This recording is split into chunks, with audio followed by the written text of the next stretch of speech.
Ben trovati all'appuntamento con Onda Libera, come sempre dedicato ai fatti del giorno, con una parentesi a partire dalle 11 sulla questione del caso Bossetti, Yara Gambirasi insieme al giornalista Gian Gavino Sulas, per puntualizzare alcune questioni delle quali tutti abbiamo letto sotto un profilo più generale che riguarda anche il ruolo dell'informazione e per fare un pochino il punto alla vigilia del rinvio a giudizio e dell'apertura naturalmente del processo. Ma intanto le prime pagine, le prime notizie anzi dell'Ansa di stamani, Ansa che si apre con la prima pagina ancora su Berlusconi assolto, felice dice l'ex premier ed ex cavaliere, ora torno in campo. E Draghi che invece dalla Eurotower, dalla torre della Banca Centrale Europea a Francoforte, parla di segni di inversione di tendenza dopo la frenata del prodotto interno lordo. Gli ultimi indicatori, dice il numero 1 della BCE, mostrano che la frenata della crescita dell'Eurozona ha iniziato a invertire la rotta. La BCE è in grado di stabilizzare l'inflazione e ce la farà, dice Draghi. La politica espansiva lanciata dalla Banca Centrale rientra nel mandato. Gli acquisti di titoli da parte della BCE non sono niente di nuovo. Gli ultimi indicatori positivi mostrano che la frenata della crescita dell'Eurozona ha iniziato a invertire la rotta, ha detto il presidente della Banca Centrale Europea.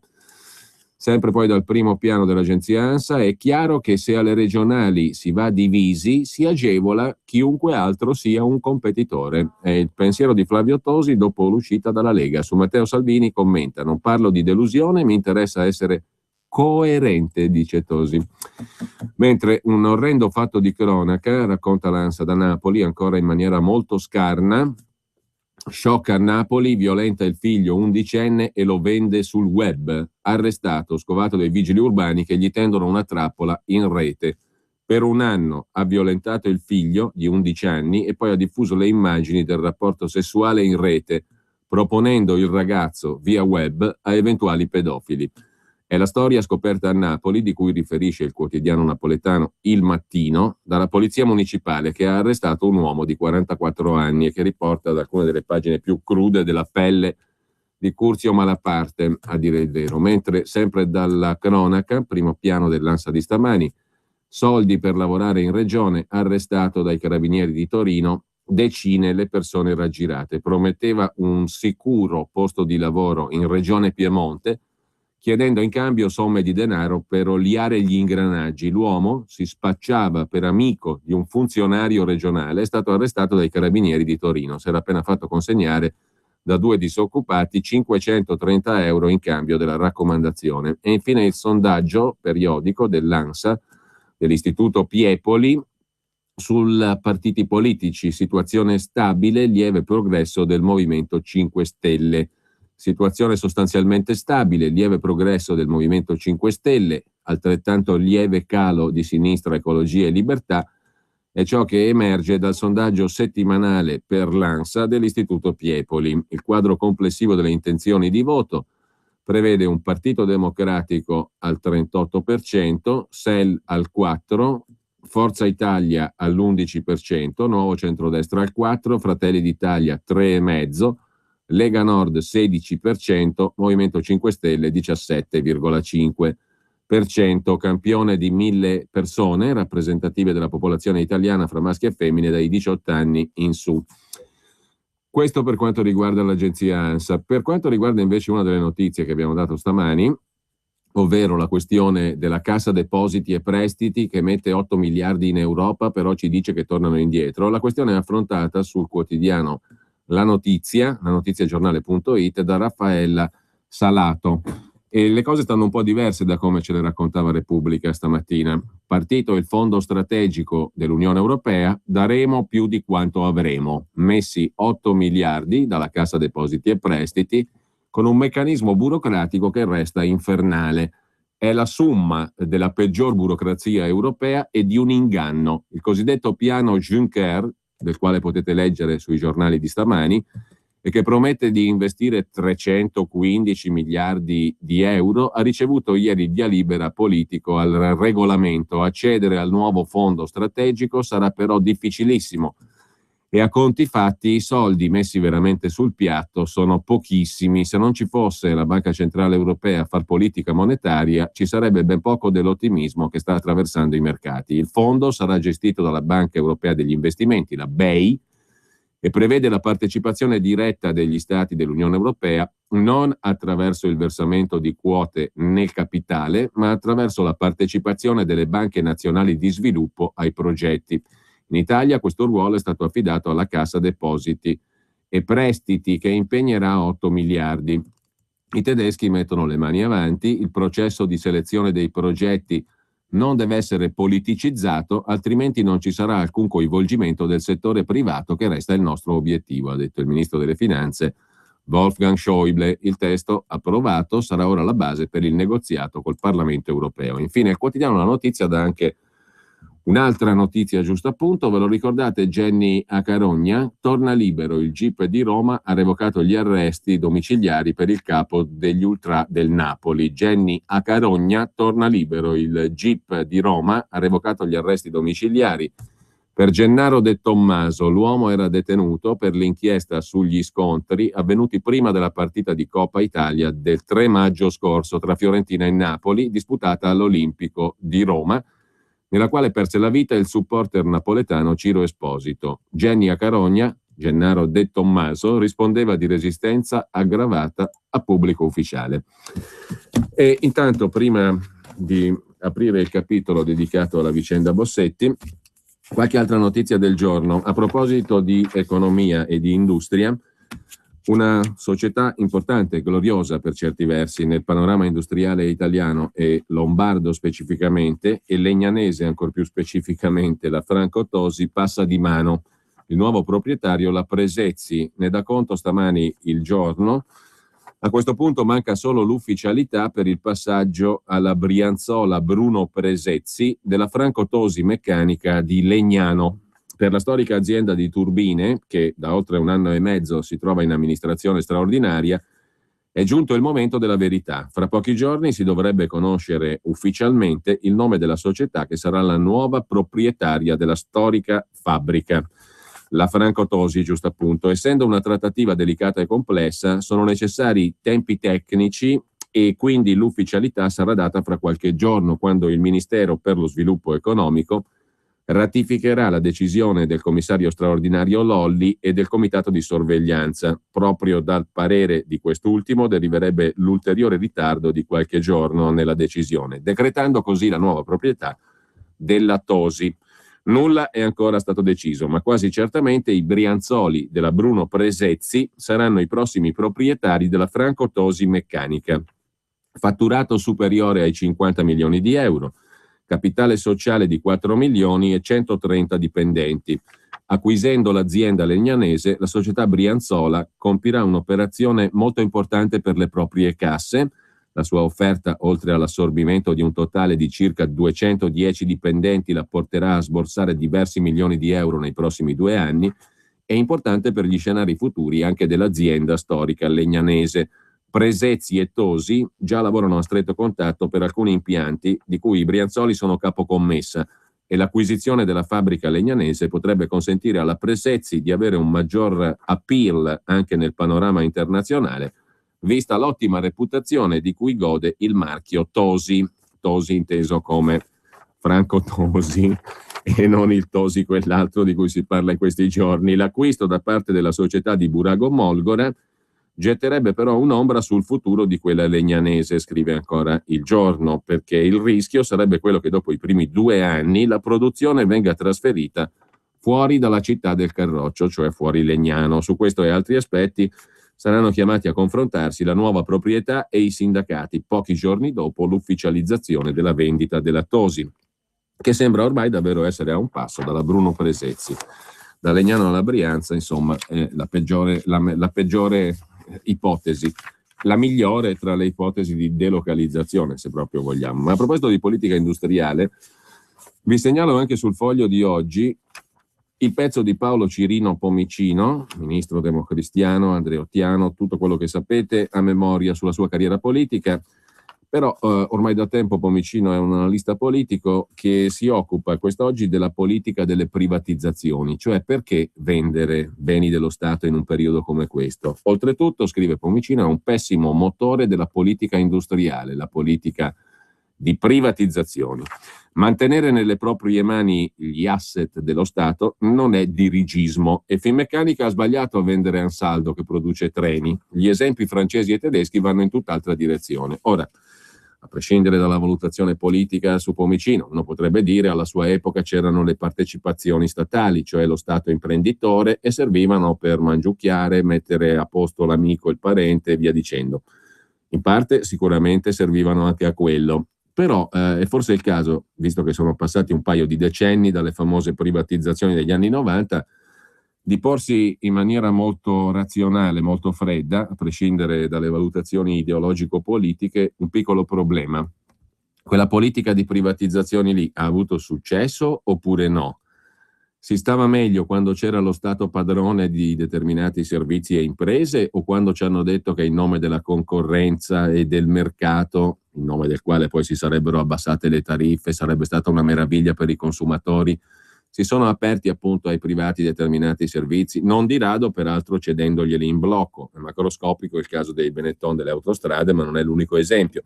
E allora è stata vera liberalizzazione e c'è stata vera concorrenza o è stato qualcos'altro? E che benefici hanno avuto i cittadini da quella stagione di privatizzazioni? Poi si può essere d'accordo o meno con Paolo Cirino Pomicino, ma questo problema credo che lo si debba porre, alla luce del fatto poi che anche in questa stagione renziana le privatizzazioni proseguono, certo non ai ritmi magari macroscopici degli anni 90, ma continuano a vendere roba dei cittadini, roba dello Stato, cose pubbliche. Certamente non servono per turare la falla del debito pubblico, perché vendendo Ansaldo Breda e Ansaldo STS non turi proprio niente. Quindi dal punto di vista dei conti pubblici nel loro complesso non servono, come non servirono negli anni 90. E allora a cosa servono? A introdurre più concorrenza, più mercato, migliori servizi per i cittadini e nel caso di servizi a tariffe migliori, prezzi migliori, bollette migliori per i cittadini? Tanto le bollette sono diventate molto più oscure oggi nella leggibilità proprio, prendetela in mano e guardatela, di quanto non lo fossero in epoca di Stato padrone in moltissimi servizi. E poi dal punto di vista del risparmio, c'è stato risparmio dovuto alla concorrenza e al mercato? Il pezzo di Paolo Cirino Pomicino va più in alto, vola un pochino più alto rispetto a questo, ma critica la politica delle privatizzazioni, pessimo motore della politica industriale. E poi c'è da segnalare ancora in tema di economia pubblica la lettera che Elsa Fornero manda oggi a Mario Calabresi nella sua stanza delle lettere al direttore. L'appello lanciato ieri sulla Stampa da un lettore perché chi è senza lavoro e senza pensione non sia lasciato solo è comprensibile e legittima, scrive al femminile in omaggio forse alla Boldrini Elsa Fornero nella sua lettera alla Stampa di Torino. Ma mi dà l'occasione, come ministro che ha firmato quella legge, piangendo naturalmente come tutti ricordiamo, in circostanze di eccezionali gravità, non già di difendere la riforma, peraltro cruciale per la credibilità finanziaria dell'Italia, cioè la riforma Fornero, ma di ribadire fatti e concetti troppo spesso trascurati. Agli esodati, pur nell'incertezza dei numeri, scrive Elsa Fornero oggi sulla Stampa, l'incertezza dei numeri è un eufemismo, perché la stessa ministra Fornero, dopo che è cessata dalla sua carica di ministro, ha dichiarato in un'intervista che lei non aveva la minima idea degli effetti della sua riforma. E comunque l'incertezza dei numeri c'è stata tutta. Pur nell'incertezza dei numeri, scrive Fornero, agli esodati il governo di cui ho fatto parte cercò di dare risposta con circa 140.000 salvaguardie, poi portate a 160.000. Il problema però è che si continua a considerare esodati anche lavoratori usciti dal mercato del lavoro dopo la riforma senza un precedente accordo di mobilità. Queste persone hanno un problema di mancanza di lavoro e di insufficienza di reddito, ma è difficile sostenere che si tratti di un problema di pensione solo perché si raffrontano le vecchie norme con quelle nuove.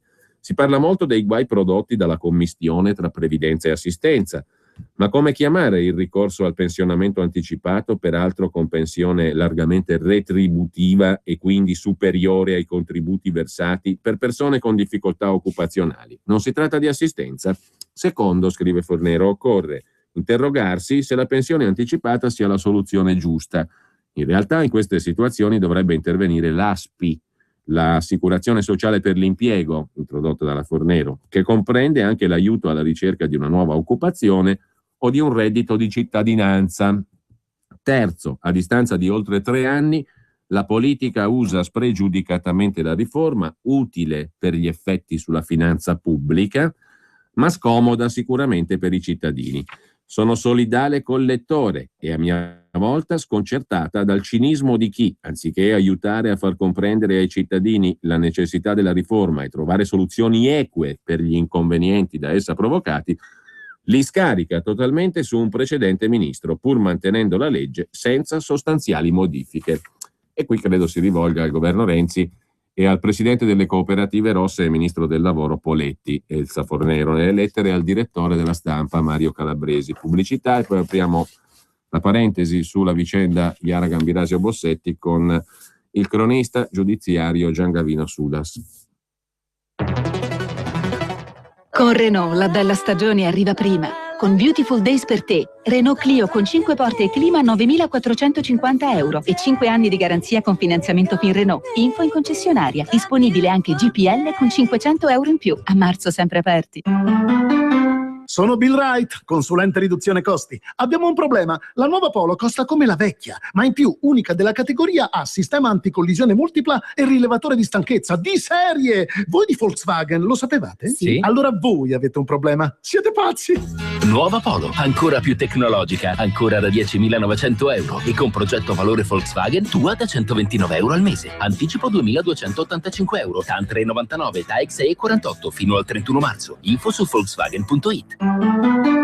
Tutta la giornata in giro a piedi. Comoda. Comoda? Ma che dici? Certo, camminare è comodo con le calzature per uomo e donna Enval Soft. Forme anatomiche, morbidi pellami, suole leggerissime. Tutto made in Italy. La prossima calzatura, prenditela comoda. Enval Soft. Solo Panda ti rende davvero felice, anzi esageratamente felice, perché a marzo Panda è tua da 9.450 euro con 5 porte, clima e radio. In più 5 anni di finanziamento con anticipo 0, TAN 0, TAG 3 e 0,5%. Offerta valida fino al 31 marzo, salvo approvazione FCA Bank. Info e condizioni su Fiat.it. Anche sabato e domenica. Esageratamente Panda, l'auto più venduta in Italia. Per la tua pubblicità su Radio Padania Libera, chiama il numero 02 66 23 44 22. Rieccoci in onda e io do il benvenuto e saluto, come detto prima, a Giangavino Sulas, giornalista, cronista giudiziario, che per il settimanale... Buongiorno Giangavino innanzitutto. Buongiorno. Per il settimanale oggi e anche per la trasmissione di Canale 5, pomeriggio 5, qualcuno l'avrà senz'altro visto, si è occupato di varie questioni, tra le quali quelle di cui torniamo a parlare oggi, ovvero la vicenda relativa all'omicidio di Iara Gambirasio, alla carcerazione e poi adesso al processo per Massimo Giuseppe Bossetti, unico imputato. Il 27 febbraio scorso il pubblico ministero Letizia Ruggeri ha chiuso l'inchiesta contestando a Bossetti 2 reati, se non sbaglio Giangavino, l'omicidio volontario aggravato ma anche la calunnia, perché avrebbe accusato un suo collega di lavoro ingiustamente. Tra l'altro la chiusura indagini è avvenuta nell'anniversario esatto del ritrovamento del corpo, il 27 febbraio, su qualche quotidiano ho letto anche all'ora esatta del ritrovamento alle 17. Non voglio pensare che sia vero perché mi sembra di pessimo gusto, però ognuno ha le sue opinioni evidentemente. Sì, è proprio accaduto il 26, scusami se ti correggo, il 26 di febbraio, non il 27, esatto. Nel pomeriggio, tenendo presente che il corpo della povera Iara fu ritrovato proprio nel pomeriggio, attorno alle 3 del 2011, del 26 febbraio 2011. Purtroppo è proprio così, non ho capito questa scelta francamente. Sì, una scelta diciamo così discutibile. Una scelta comunicativa probabilmente, che a me è sembrata di cattivo gusto, però ognuno ha le sue opinioni, ripeto. Qua invece mi interessa con te, Giangavino, di parlare di fatti, perché di quello tu ti sei occupato anche in TV naturalmente, con tutte le difficoltà che può avere il tempo rapido della TV, il pubblico, gli applausi, gli aspetti diciamo più emotivi di questa vicenda, che pure sono stati diffusi non solo in TV ma anche sulla carta stampata, per essere onesti.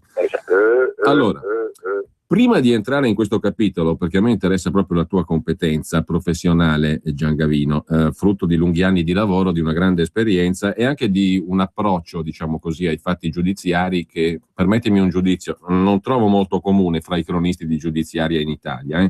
E questo però va a detrimento anche dell'opinione pubblica, del cittadino, perché si è formata una mentalità, diciamo così, giustizialista, tutta prona all'accusa, che non è un bene per un paese, e non lo dico in relazione a un caso, ma in generale, perché questo evidenzia una cultura giuridica e anche politica e civile alla fine molto grave, secondo me. Però questo è un discorso molto ampio. Prego Gian Gavino. Sono perfettamente su questo è un punto importante, però Giulio, scusami, sì. Hai toccato un punto veramente importante, perché non è l'unico caso. Proprio l'esperienza mi ha insegnato in questi anni che accade sempre così, che c'è all'inizio, come dico io, una sola campana che suona, l'altra praticamente è ammutolita, ma è ammutolita per forza di cose, perché non ha nulla in mano, quindi non ha niente da dire e da contrapporre a quello che dice l'accusa, parliamoci chiaro, gli inquirenti, e quindi gli inquirenti per mesi e mesi, questa è la realtà, condizionano l'opinione pubblica. E attenzione, dico io, perché poi l'opinione pubblica sarà quella dalla quale uscirà la giuria popolare, certo. E questi sono tutti processi che andranno in corte d'assise, perché sono processi per reati gravissimi. Quindi questo è gravissimo secondo me. Vi cito un solo esempio. Sì. Ancora poco tempo fa ebbi modo di intervistare una signora della giuria popolare dell'ultimo processo di Perugia, quello fatto a Firenze, dove Amanda e Raffaele sono stati ricondannati. Benissimo, tra le tante cose che mi ha detto, mi ha raccontato che tutta la giuria popolare iniziò il processo ed entrò poi in Camera di Consiglio già assolutamente convinta della colpevolezza dei due ragazzi. Quindi questo è un aspetto assolutamente delicato e rilevante della questione. E mi pare, Gian Gavino, che in questo aspetto la categoria giornalistica abbia una grandissima responsabilità. Noi abbiamo tanto di codice di autoregolamentazione per il racconto delle vicende processuali dal 2009 in avanti. C'è addirittura un organismo che dovrebbe controllare l'applicazione di questo codice, che poi significa dare giusto rilievo all'accusa e alla difesa in pari misura, essere obiettivi, imparziali, eccetera. Perfino all'autorità delle comunicazioni c'è un organismo che dovrebbe vigilare su tutto questo. E invece è la norma che si faccia il contrario, no? Esatto, purtroppo è così ed è un aspetto gravissimo, anche perché molti colleghi, soprattutto quelli più giovani, hanno capito una cosa fondamentale, che se non si adeguano all'andazzo, come si dice, non hanno notizie. Quindi diventa una forma di ricatto, chiamiamolo pure fra virgolette, ma è una forma di ricatto. Voi notizie ti devi adeguare e dare queste, schierarti in poche parole, senza esprimere dubbi, senza esprimere perplessità, anche di fronte alle cose più macroscopiche, insomma, perché francamente tutte le intercettazioni che sono uscite, che abbiamo conosciuto sulla vicenda Bossetti, soprattutto le intercettazioni in carcere, ma erano necessarie per l'inchiesta? Era necessario divulgarle, mi domando? Il privato fra lui e la moglie, fra lui e la mamma, era necessario divulgarlo? Evidentemente non è sempre questo, certo. Io mi sono messo in fila alcune questioni che sulle quali vorrei il tuo punto di vista proprio da cronista, e alla luce di questa premessa importante, perché tu lavori così, e questa è una premessa fondamentale, cercando di verificare i fatti. Allora, una cosa però mi ha colpito e te la voglio chiedere subito, prima di entrare sui singoli punti di questa vicenda, dal punto di vista, ripeto, dell'informazione, di quello che sappiamo e del vaglio attraverso il tuo lavoro, della veridicità o meno di quanto ci viene comunicato. Però a me ha colpito l'intervista che tu hai fatto alla sorella di Massimo Giuseppe Bossetti, Laura Letizia, sull'ultimo numero la settimana scorsa di Oggi, il settimanale. Benissimo, questa donna è stata per 5 volte, se non sbaglio, oggetto di attenzioni abbastanza pesanti, e l'ultima volta gli hanno rotto 3 costole, incrinate altre 3, insomma l'hanno conciata male, con una modalità di aggressione che a me ha colpito, perché sono entrati in pieno giorno nel palazzo dove c'è l'appartamento dei genitori dell'imputato, Massimo Giuseppe Bossetti, dove era in visita la figlia, alle 13 se non sbaglio, cioè in pieno pomeriggio, primo pomeriggio, l'hanno aggredita con una modalità parecchio inquietante, con il volto coperto, diciamo così, e sono riusciti a entrare tranquillamente in questo palazzo, picchiandola, togliendole le scarpe e il giubbotto, portandola giù con l'ascensore fino agli scantinati e massacrandola, tanto che è dovuta andare in ospedale. Però poi sono uscite delle notizie dicendo, in occasione della chiusura proprio delle indagini di cui parlavamo prima, secondo le quali questa donna si sarebbe inventata le aggressioni. Ma com'è possibile? Dunque, Tovero, e attenzione, i tempi di quello che hai raccontato sulla tempistica è molto importante, perché le notizie sul fatto che lei si sia inventata tutte queste aggressioni è uscita subito dopo, cioè è stata data alla stampa subito dopo la quinta aggressione, cioè la peggiore e la più violenta. Oltretutto, la quinta, essendo all'interno di un palazzo, loro non sono in grado di dimostrare, non essendoci né telecamere né altro, se l'ha subita o non l'ha subita. Loro parlano di quella all'esterno. Non dimentichiamoci che la signora ha subito anche un'altra aggressione in garage nel dicembre, nel settembre dell'anno scorso, e anche in quell'occasione le rupero, disse lei, ma c'era un referto medico, un paio di costole.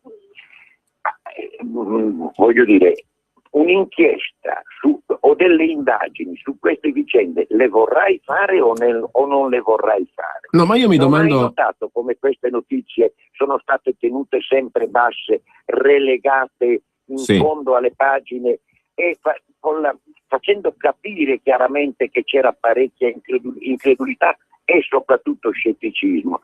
Cioè è un aspetto questo da chiarire in maniera assoluta, perché se non sono vere, la signora va da parte dell'autorità giudiziaria, va denunciata per almeno 2 reati: procurato allarme e false dichiarazioni. Prima di tutto va fatto immediatamente, invece non è stato fatto. Guarda che caso strano. Quindi è il primo punto di domanda che lascia perplessi. In secondo luogo, il perché queste aggressioni, se sono veramente avvenute, sono avvenute. Chi ha interesse a fare questo? Perché si fa questo? L'idea di un giustiziere che gira per Terno d'Isola, per Brembate, a dire alla sorella del presunto assassino: non permetterti neppure di difendere il tuo fratello, non sta né in cielo né in terra, parliamoci chiaro, è improbabile, è inverosimile. Allora ho provato a sentire la sorella, ma lei ha una spiegazione a questi fatti? La sorella è chiarissima su questo: vogliono tapparmi la bocca, cioè lei dice gli assassini di Chiara sono ancora fuori, sono terrorizzati all'idea che qualcheduno difenda mio fratello e quindi dimostri un giorno la sua innocenza, perché a quel punto si va a cercare loro. E lei dà questa chiave di lettura. Io non so se sia vera o meno, perché sai, non si può mai mettere la mano sul fuoco su nulla e su nessuno, però è un altro degli aspetti assolutamente da chiarire. No, poi io mi domando un'altra cosa però, oltre al motivo per cui venga presa di mira per 5 volte di fila una persona, che in questo caso è la sorella gemella dell'imputato, mi domando, primo, se non sia stato ritenuto utile ai fini delle indagini cercare di capire chi potesse essere ad aggredirla, no? Esatto. Primo. Esatto. E seconda cosa, a tua memoria di cronista, è successo qualcosa del genere in passato? No, adesso non mi viene in mente niente non ne ricordo. Se qualcuno me lo fa venire in mente, benissimo. In questo momento un episodio, una serie di episodi del genere io non la ricordo, né nelle grandi inchieste di questi ultimi 20, partiamo dalla metà degli anni 80, insomma, all'incirca. Francamente non me ne vengono in mente. Ecco, Giangavino, è un episodio assolutamente anomalo questo. Prima di entrare più in dettaglio ancora nelle principali questioni, io ti volevo chiedere un'altra cosa, perché questo fatto me ne ha richiamato un altro più fresco, più recente. Poi ne parleremo a parte, perché c'è una signora di Loano, la quale dice: ma io ho conosciuto una persona che all'epoca dei fatti mi ha detto di aver frequentato Yara, era un romeno, adesso questo romeno pare sia stato ritrovato in Finlandia proprio tra la trasmissione Pomeriggio 5 che citavo prima. Questo romeno adesso dice che non è vero niente, che le confessioni che aveva fatto all'epoca questa signora abbastanza anziana, ormai la signora Vilma, dice che sono tutte bugie, che non è vero niente, comprensibilmente, perché uno dice, prima di dire che è vero, che ho fatto il nome di Yara in quei giorni, ma la signora Vilma però dice la stessa cosa, poi ne parliamo a parte, però lei dice anche lei di essere stata minacciata, se non ho capito male. Sì. È vero? Sì, ma soprattutto dice, sì, almeno questo dice lei, sia vero o meno non ti posso rispondere, lei l'ha detto questo, ma quello che colpisce di questa signora sono una serie di particolari che lei ha raccontato con estrema precisione. E lì faccio fatica a dire che possa esserseli inventati, francamente, perché non può aver fatto confusione con un altro nome che cacofonicamente ricorda quello di Yara, che ne so, Sara, Chiara, perché questo signore le avrebbe mostrato una fotografia di Yara divisa da ginnasta e le avrebbe parlato diffusamente di Yara. E poi c'è il famoso particolare, cioè questo signore il 26 novembre del 2010, il 25 o il 26, dice a questa signora che deve tornare a casa perché sua mamma sta male, però prima vuole passare a salutare la sua ragazza a Bergamo, dove ne approfittava per prendere un volo da Orio al Serio per la Romania. Noi sappiamo che Orio ha diversi collegamenti con la Romania, quindi anche questo è verosimile. E nella trasmissione, nell'intervista con Pomeriggio 5, quest'uomo ha sbarellato, passato il termine, sulle date. Cioè, quest'uomo prima dice che se n'è andato dall'Italia nel 2009, poi è costretto ad ammettere che in realtà se n'è andato nel 2010 e addirittura dice nell'autunno del 2010, quindi la signora su questo racconta la verità, perché ha detto che è proprio o il 25 o il 26 novembre, cioè in concomitanza con la scomparsa di Yara. Adesso con questo nessuno vuole accusare quest'uomo di essere colui che ha fatto sparire Yara o colui che ha ucciso Yara, ci mancherebbe altro. Però da quel momento quest'uomo non ha più messo piede in Italia. Ecco, e questo vuol dire e non vuol dire. Io dico che anche in questo caso all'autorità giudiziaria non costa niente andarlo ad interrogare in Finlandia, visto che quest'uomo ammette tutto di quello che racconta la signora Vilma, ma nega una sola cosa, di aver mai conosciuto Yara. Comprensibilmente. Comprensibilmente, ma al posto suo chiunque farebbe la stessa cosa, perché lui sa benissimo che se dicesse sì è vero, ho conosciuto Yara, immediatamente l'Italia dovrebbe chiedere l'estradizione, riportarlo in Italia e interrogarlo. Quindi se ne guarda bene dal cacciarsi in un guaio del genere, se mai l'avesse conosciuta.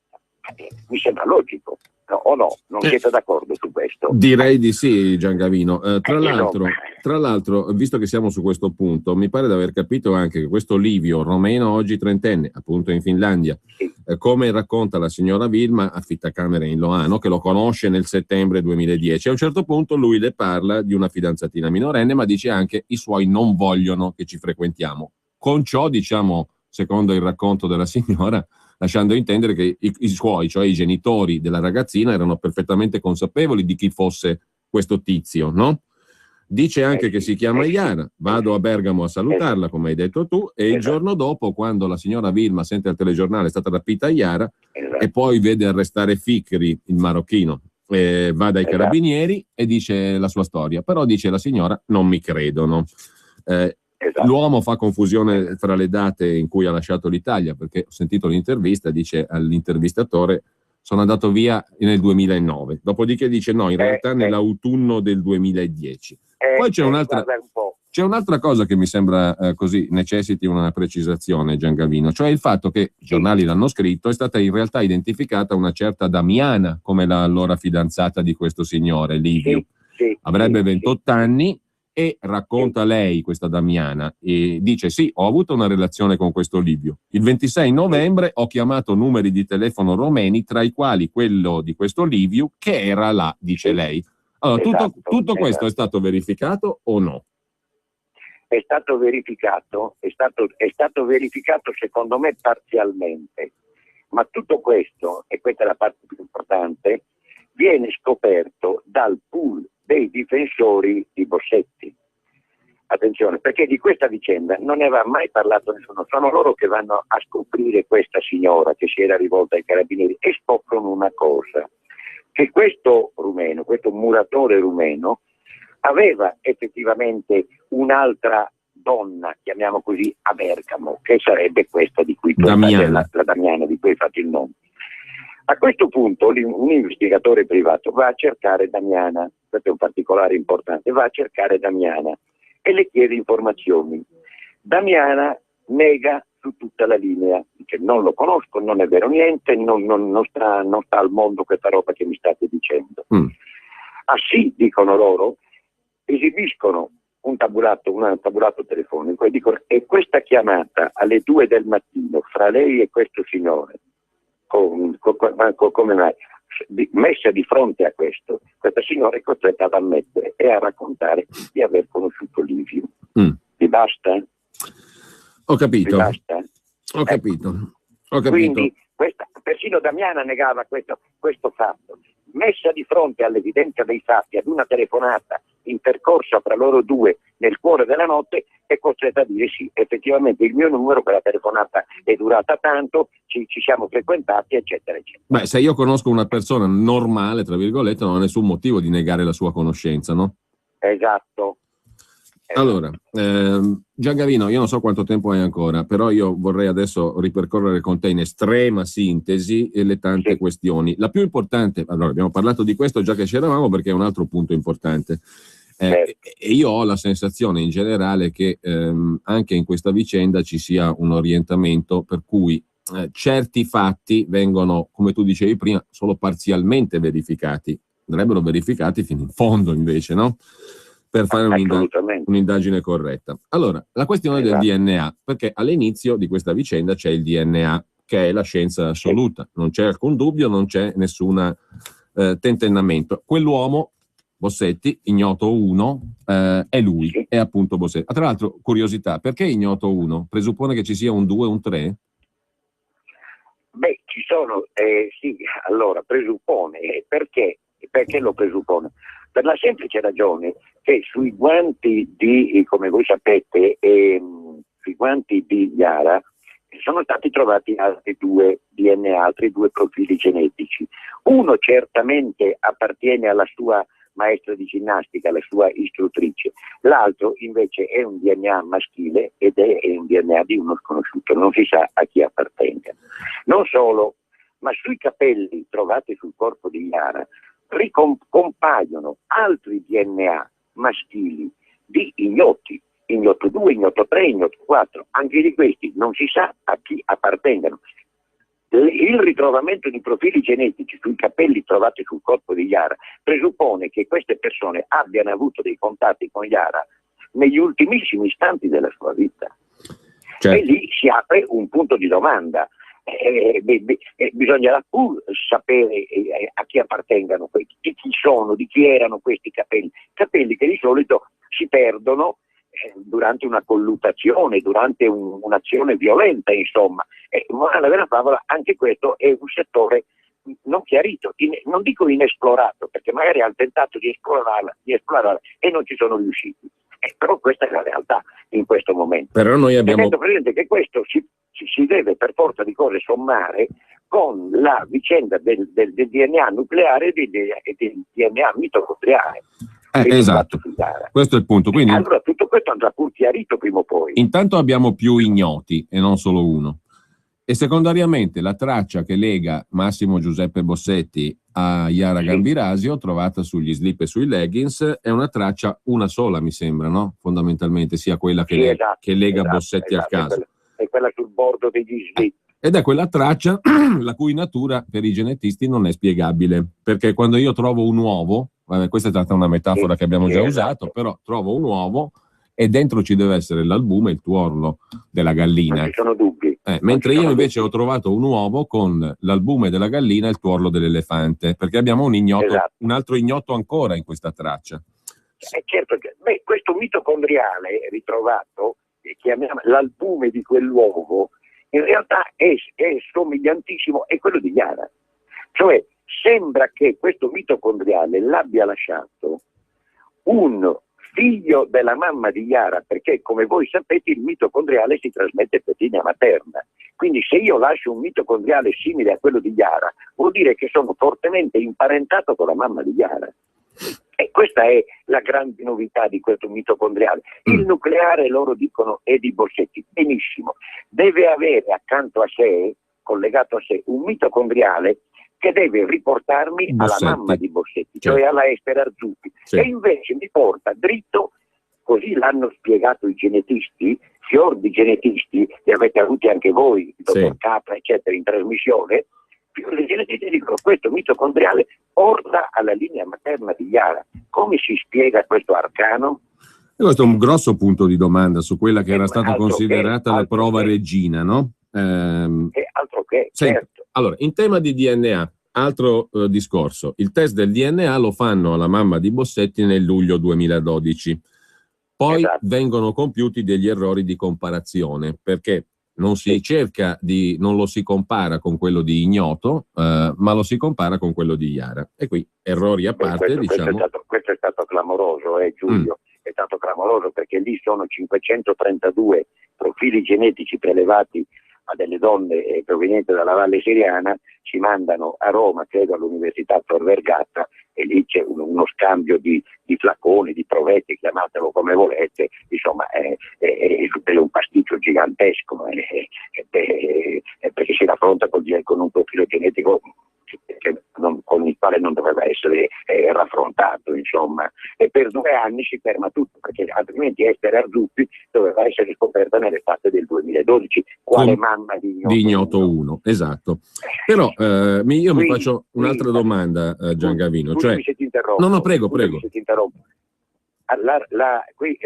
Quei DNA erano stati tutti accantonati a quel punto lì, perché nessuno portava Ignoto 1.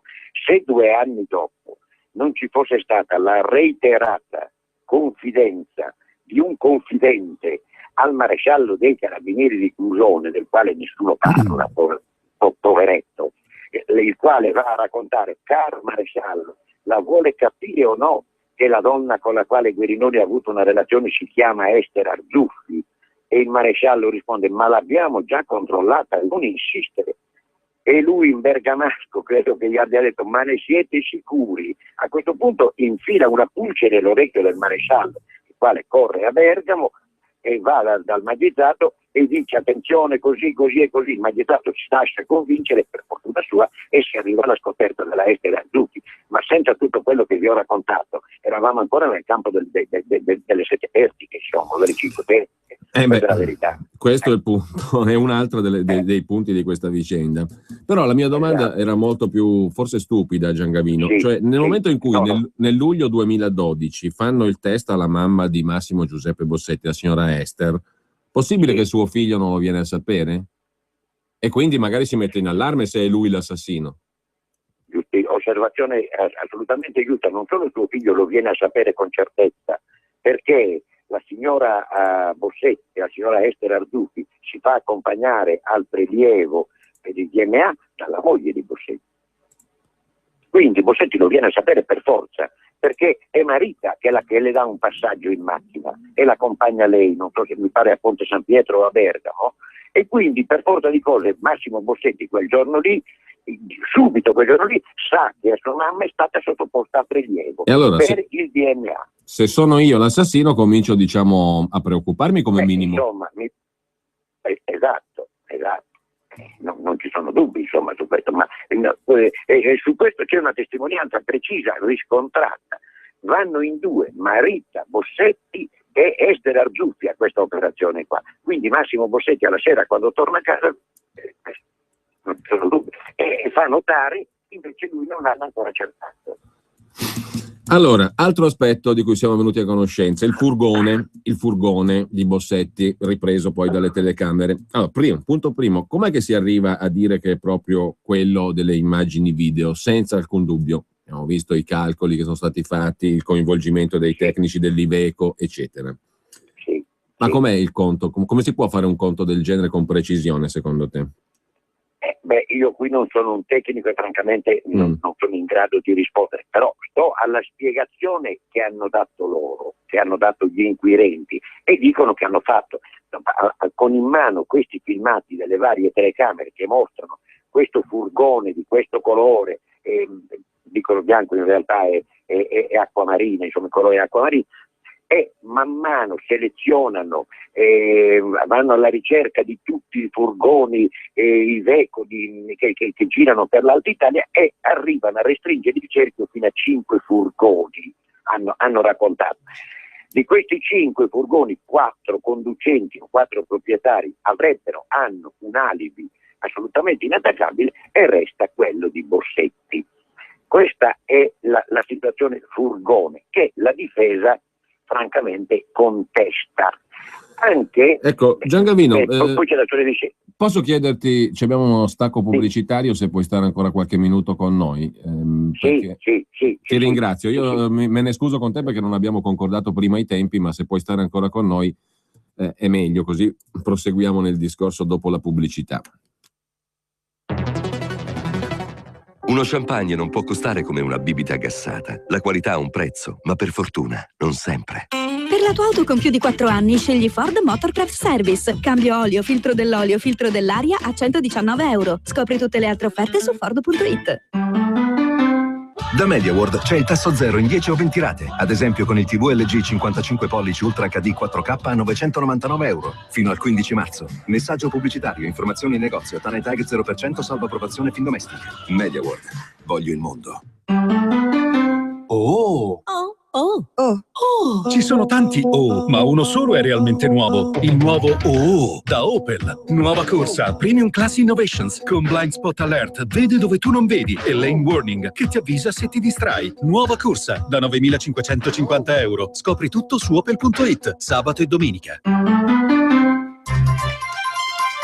I tuoi capelli sono diradati, fragili o indeboliti? Prenditene cura oggi in farmacia. A marzo Dercos ti offre un'analisi gratuita per conoscere lo stato di salute dei tuoi capelli. Un semplice check-up ti può aiutare. Cerca le farmacie aderenti su vichy.it. Marzo è il mese della salute del capello Dercos in farmacia.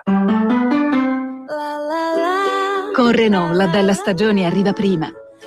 A marzo, con Beautiful Days per te, Renault Captur a €13.450 e 5 anni di garanzia con finanziamento fin Renault. Info in concessionaria. A marzo sempre aperti.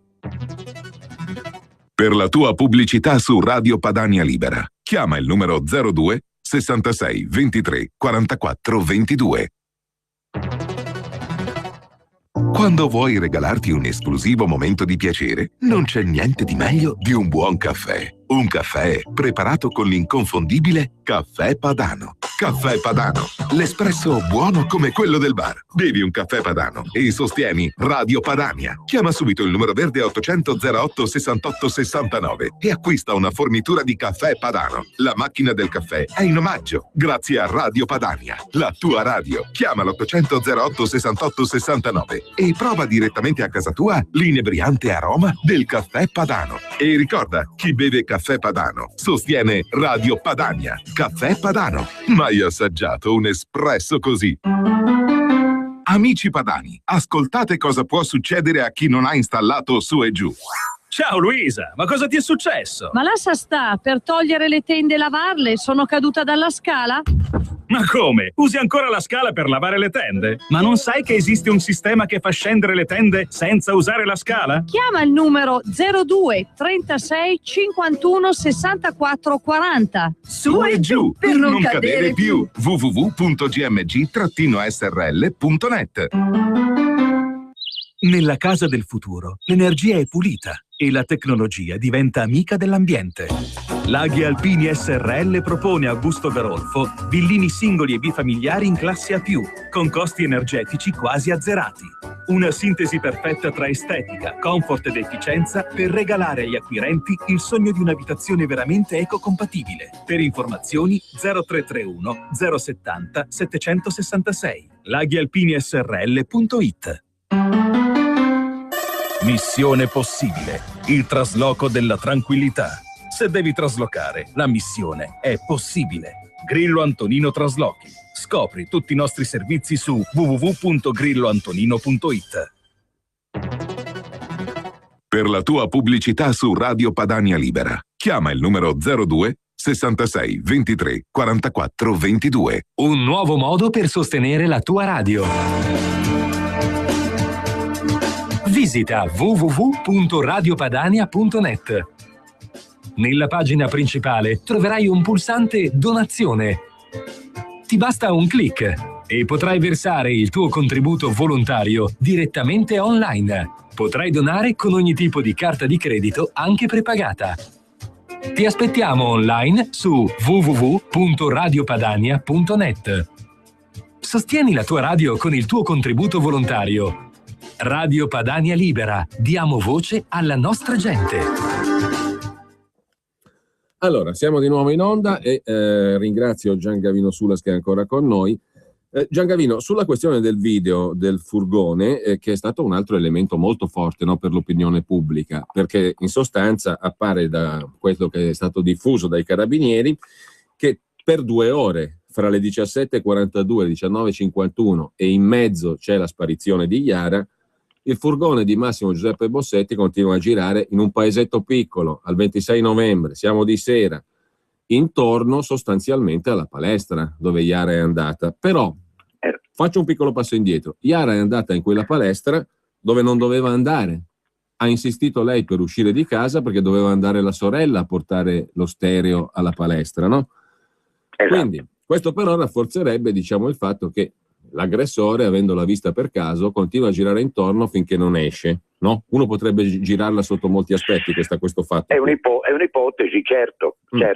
Però veniamo al dunque. Allora, io ho letto che questo video del furgone, con ripetuti passaggi che coprono 2 ore, e in mezzo c'è la sparizione di Iara, 17.42, 19.51. Questi video, io ho letto, furono acquisiti, questi video del furgone, nella primissima fase delle indagini dal ROS dei Carabinieri, con il comando provinciale dei Carabinieri di Bergamo. Dopo il fermo di Bossetti, quindi passati diversi anni, queste immagini vengono riesaminate alla ricerca del suo furgone. Interviene anche il RIS di Parma, che collabora con i tecnici dell'Iveco, il quale RIS, io ho sempre letto, ha ottimizzato e ha analizzato i video con particolari software, programmi di computer, che permettono di migliorare i parametri qualitativi del materiale video, intervenendo sulla normalizzazione dei campi di inquadratura, ottimizzazione dell'illuminazione e retroilluminazione, armonizzazione delle contiguità cronologiche, sincronizzazione degli eventi, minimizzazione della sfocatura, così che le immagini riprese da 3 telecamere sostanzialmente vengono sottoposte a questo software. Ora, per carità, io non ho come dire, nessun motivo di dubitare che il lavoro sia stato fatto bene, però immagino che questo possa essere oggetto di un approfondimento in chiave difensiva, di una controperizia. Io sono perfettamente d'accordo con te e penso, immagino, suppongo, anzi sono certo che la difesa di Bossetti su tutto questo lavoro egregio, per carità di Dio, fatto dai ROS, dai Carabinieri, dai RIS, eccetera, venga sottoposto, come accade spesso nei processi, ad una controperizia, non ci sono dubbi. Cioè vorranno di sicuro verificare, e senza nessuna malignità o malevolenza, ma vorranno verificare la correttezza di questo lavoro. E qualunque difensore di un imputato lo farebbe e lo chiederebbe, e poi bisogna vedere se la Corte concederà questa controperizia o meno, ma per forza di cose, anche perché ieri, uscendo al termine dell'udienza del Tribunale del riesame a Brescia, l'avvocato Salvagni si è lasciato scappare: attenzione, non posso dirvi altro, ma sul furgone avrete, rivolgendosi ai cronisti, avrete delle grosse sorprese. Quindi evidentemente anche loro stanno lavorando, perché effettivamente appare strano questo girovagare di Bossetti per le strade di Brembate attorno alla palestra per tutto quel tempo. Soprattutto è strano questo ritorno alla palestra alle 19.51, cioè quando Iara è scomparsa da un'ora, esattamente da un'ora. E quindi va tutto verificato questo, non ci sono dubbi, anche perché tutto questo porta ad un'altra cosa ancora, detta o supposta dagli inquirenti, che Yara non sia stata rapita con la forza e con la violenza, ma che Yara sia salita volontariamente su questo furgone. Perché? Perché conosceva Bossetti, è la risposta. C'è traccia di questo, c'è una testimonianza, c'è una telefonata, c'è un qualcosa che porti a suffragare questa ipotesi? Per il momento che noi sappiamo no, però c'è un dato importante ed è questo. A Bossetti non è stato imputato un reato fondamentale, che è quello del sequestro di persona, perché se io prendo una persona e la faccio salire per forza nella mia macchina e me la porto via, io sono accusato di un rapimento, di sequestro di persona. Questo a Bossetti non viene contestato. Solo l'omicidio. E negli atti non c'è nulla finora che noi sappiamo, nelle famose 60.000 pagine, che ci dica che fra Yara e Bossetti c'era stata una conoscenza. Anzi, se è possibile, c'è qualcosa al contrario, perché non solo le amiche, le maestre, eccetera, eccetera, nessuno ricorda di averla mai vista parlare con un uomo di quell'età lì, neanche intravista in un paese piccolo oltretutto. Ma il direttore del famoso supermercato, dove Bossetti sarebbe stato riconosciuto a comprare delle birre, da quella famosa donna che lo avrebbe visto mesi prima in macchina con una ragazza minorenne, e che ha parlato a 4 anni dai fatti. Il direttore di questo supermercato dice, intervistato dall'Eco di Bergamo, dice: Yara con la zia veniva una volta alla settimana nel mio supermercato a fare la spesa. Bossetti io l'ho visto una volta sola qua dentro. La cassiera conferma: anch'io Bossetti l'ho visto una volta sola, esattamente 4 giorni prima che fosse arrestato. Quindi lui non può aver agganciato, scusatemi il termine, questa ragazzina Yara in quel supermercato, oltretutto in presenza della zia. Ecco, sulla questione, diciamo, del volontariamente andare, a me pare che ci sia un altro dato. Chiedo a te però conferma che Yara sia stata trovata, poi quando è stata ritrovata, con nel giubbotto una SIM telefonica, giusto? Ma il cellulare era scomparso, giusto? Yara è stata trovata con la batteria e la SIM nella tasca destra del giubbotto, insieme ai guanti. L'apparecchio, il cellulare vero e proprio, è scomparso. Ecco, questo può far presupporre che ci siano 2 SIM, perché non è consueto, diciamo, che una persona esca di casa e tiri fuori la SIM del telefonino. È vero. E poi gliela ritrovi addosso, diciamo, addosso, esatto. No? E questo è un altro dei buchi neri di questa vicenda. Nessuno riesce a dare per il momento una spiegazione plausibile e convincente a questo particolare. È un autentico mistero. Perché da quel telefono viene tolta la SIM e la batteria e viene portato via l'apparecchio, che ormai è se no, Giangavino, io posso ipotizzare che ho 2 SIM, quella che non mi serve in quel momento me la tengo in tasca, quella che mi serve in quel momento la utilizzo, e infatti non c'è più il corpo dell'apparecchio telefonico, no? È vero, è un'ipotesi anche questa, ma non c'è nessuna prova non c'è una prova completa che la suffraghi, è un'ipotesi assolutamente plausibile, normale, però anche questo va dimostrato. E perché uno cambia SIM all'apparecchio suo? Perché deve fare delle telefonate che non devono figurare, quindi, giusto? Che non devono comparire. Che altra spiegazione possiamo dare noi altrimenti? Dunque, a proposito di quelle 2 ore, Bossetti ricompare nelle immagini alle 19:51, le immagini a telecamera. Alle 18:49 che mi risulti, no, il tabulato del traffico telefonico di Yara mostra che ha ricevuto l'ultimo SMS, cioè un'ora prima rispetto all'ultima immagine del furgone di Bossetti, e in quel momento lì il ponte ripetitore che l'utenza di Yara aggancia è quello di Mappello, cantiere del centro commerciale dove andranno i famosi cani molecolari, altro punto sul quale poi ti volevo chiedere una precisazione. Quindi in quel momento lì lei è in località opposta, in direzione opposta rispetto alla via che dovrebbe seguire per andare a casa. A partire dalle 19:11 e fino ad oggi l'utenza di Yara risulta spenta, dicono gli inquirenti, no? Quindi fino alle 19:11 è attiva sostanzialmente, anche se non chiama e non risponde. Allora, se noi pensiamo che il cellulare di Yara sia stato spento e poi sottratta la SIM e tutto quello che abbiamo detto prima alle 19:11, giusto? Sì. Bossetti deve fare a quel punto il tragitto, la distanza tra Mapello, la via Mapello e Chignolo d'Isola, dove la ragazza è stata poi trovata. Però mi pare che ci voglia almeno una dozzina di minuti. Per tornare poi di nuovo al centro sportivo, dove la telecamera lo reinquadra alle 19:51, ci vogliono un altro quarto d'ora, consultando circa le mappe stradali. Quindi a Bossetti sostanzialmente rimangono pochissimi minuti per compiere l'omicidio, o no? Per compiere l'omicidio, certo. Per fare tutto in realtà, non solo l'omicidio, per andare, venire, tornare, mettere su una ragazzina, cioè per fare tutto. Francamente sono tempi strettissimi, anche questi difficilmente spiegabili, sempre che però, attenzione, quello delle 19:51 sia il furgone di Bossetti e a bordo ci fosse Bossetti. Certamente a bordo c'era Bossetti sul suo furgone, per carità, però far quadrare tutto questo appunto con questi orari così ridotti all'osso, così stretti, è veramente difficile. Cioè il dubbio mi viene, questa inchiesta è piena di dubbi,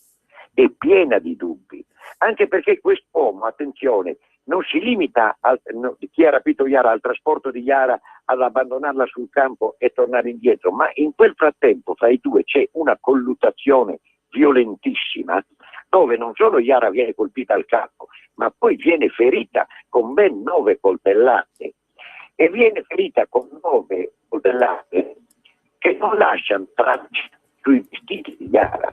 Cioè se io vengo ferito con una coltellata e ho addosso una camicia o una giacca, la giacca viene tagliata da quell'arma lì, prima di arrivare alla cuffia, alla pelle. Il coltello taglia la mia giacca, la mia camicia, la mia maglietta, il mio cappotto, il mio giubbotto, eccetera, eccetera.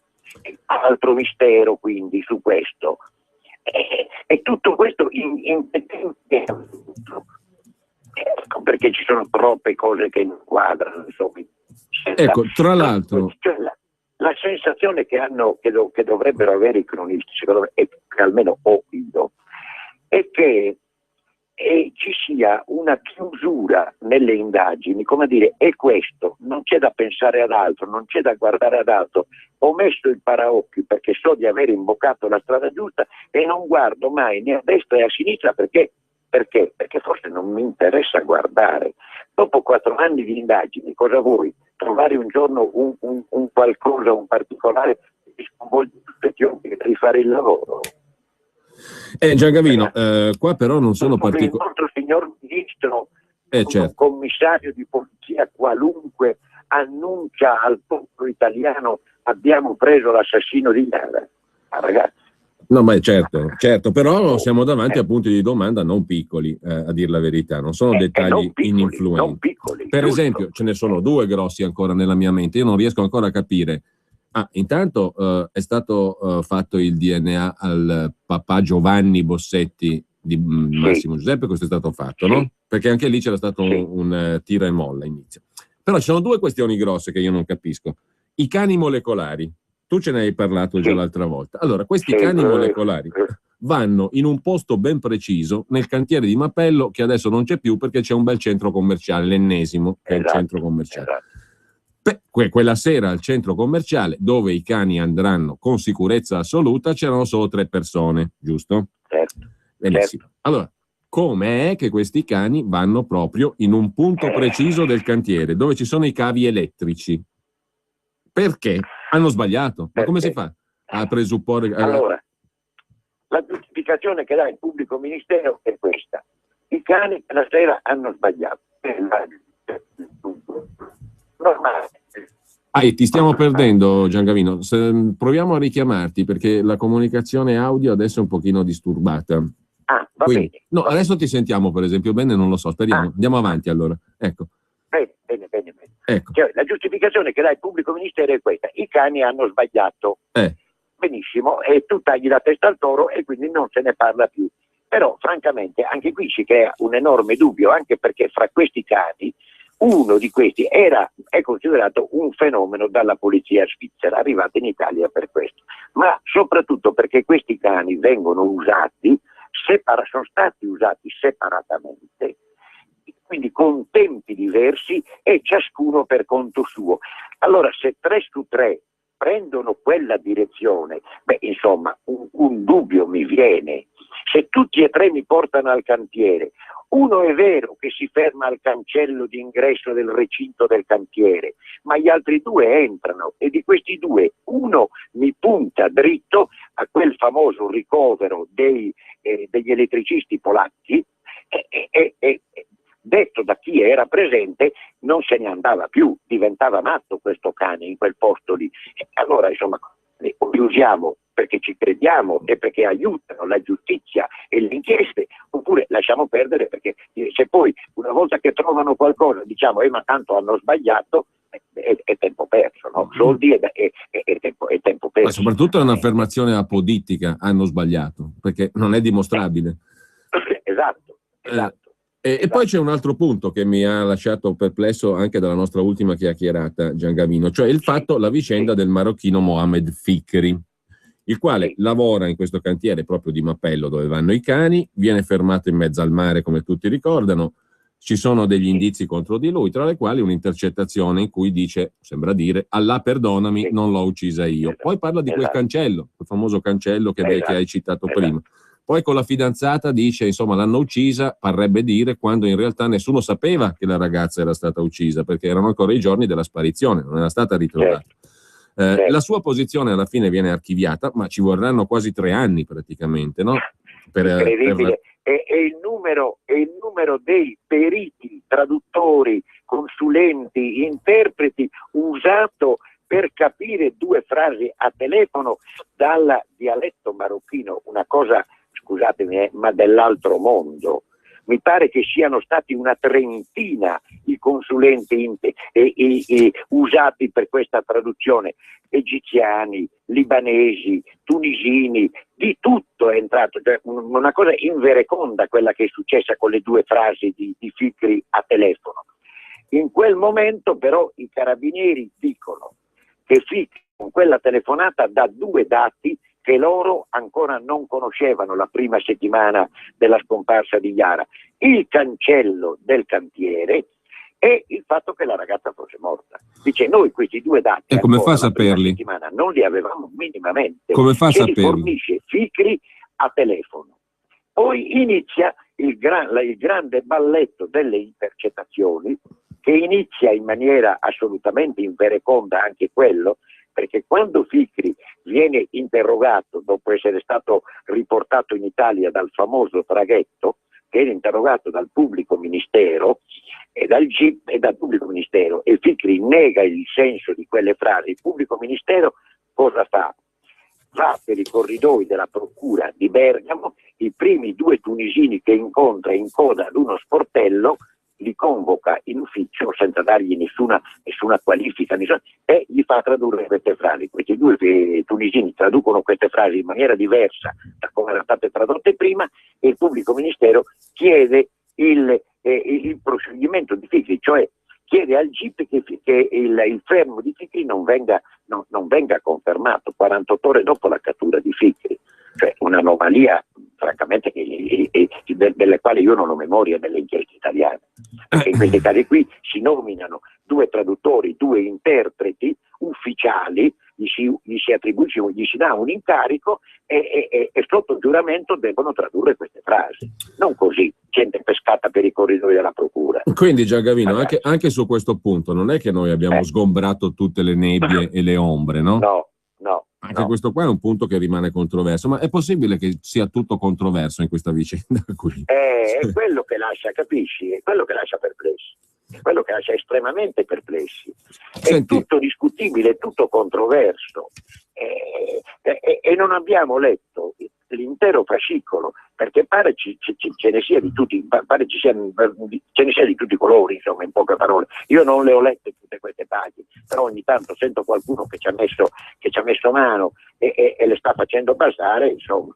Le vedremo. Qui è chiaro che ci vuole il processo, Giulio, non ci sono dubbi, ci vuole il processo che dovrà chiarire tutti questi punti oscuri, in un senso o in un altro, ci vuole, Giangavino, o per la colpevolezza o per l'innocenza. Ci vuole il famoso giusto processo, però.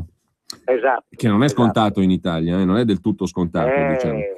No, c'è un'ultimissima cosa che voglio chiederti però, perché siccome abbiamo letto tutti anche sui giornali che a un certo punto Bossetti avrebbe detto, mi pare che l'abbia detto, che insomma sui cantieri girava anche voce che la vicenda di Iara si potesse spiegare per ritorsioni o qualcosa che avesse a che fare con l'attività del papà, che fa il geometra e lavora sui cantieri, Fulvio Gambirasio.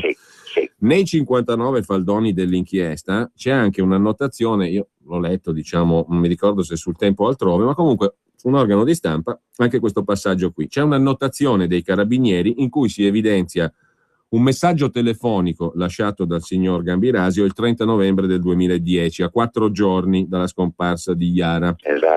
Esatto. E si legge nell'annotazione dei carabinieri, della polizia giudiziaria, Fulvio Gambirasio è stato captato in una frase che desta qualche perplessità, scrivono gli inquirenti, rivolta alla figlia Iara e evidentemente ad altri, il 30 novembre alle ore 9:16, quando, dopo aver accompagnato i suoceri, compone il numero di telefono di Iara e lascia in segreteria telefonica, con voce bassa e roca, scrivono gli inquirenti, il seguente messaggio. Sono passati 4 giorni, dice Gambirasio. Devo cominciare a preoccuparmi? Fatti sentire, fatevi sentire. Una frase che, insomma, poi è stato detto, magari era solo la paura di un possibile rapimento. Però voglio chiederti se questa questione, voci in cantiere, e questa roba qui, fatti sentire, fatevi sentire, sia solo l'espressione di una paura generica o sia stata legata a qualcosa di più preciso, magari, di qualche informazione in più. Dunque, io non sono in grado di dare una risposta e un'interpretazione a questa cosa. Che le voci su una possibile ritorsione nei confronti del papà di Iara ci fossero in giro è vero, secondo gli inquirenti furono assolutamente chiarite in tutte le maniere perché il papà di Iara fu rovesciato come un guanto, come si dice, e non si trovò nulla. Benissimo. Però questo messaggio lasciato nel telefonino di Iara, francamente è strano, diciamo così, è strano, è anomalo, va interpretato. Certo, quest'uomo dice, dopo ben 4 giorni che sua figlia non è tornata a casa, devo cominciare a preoccuparmi. Ma provatevi immaginare se una vostra figlia sta 4 notti senza tornare a casa e senza dare notizie di sé, se un papà debba dire devo cominciare a preoccuparmi.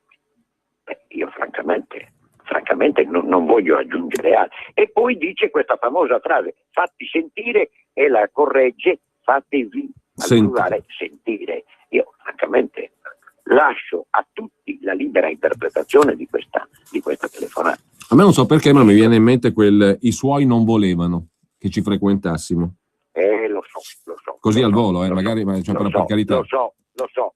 Anch'io l'ho collegato a livello di pensiero, ho detto, ma guarda un po', però sai, ci metteremo veramente a fare supposizioni anche noi.